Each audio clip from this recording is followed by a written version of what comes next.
മഴത്തോരു മുമ്പിലാണെങ്കിൽ എല്ലാവരെയും സങ്കടത്തിലാഴ്ത്തി കണ്ണീരിലാഴ്ത്തി അലീന പടിയിറങ്ങുകയാണ് പ്രേക്ഷകരെ. അലീനയ്ക്കായിട്ട് ഒരുപാട് സമ്മാനം ബാലചന്ദ്രൻ കരുതി വെച്ചിട്ടുണ്ട് എന്നും കാണാനായിട്ട് സാധിക്കും.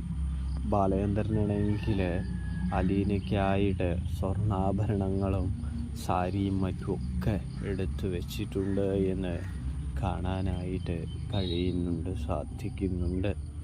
ഇതേ സമയമാണെങ്കിൽ നമ്മുടെ അലീന അതെല്ലാം കണ്ട് ഞെട്ടുന്നുണ്ട്.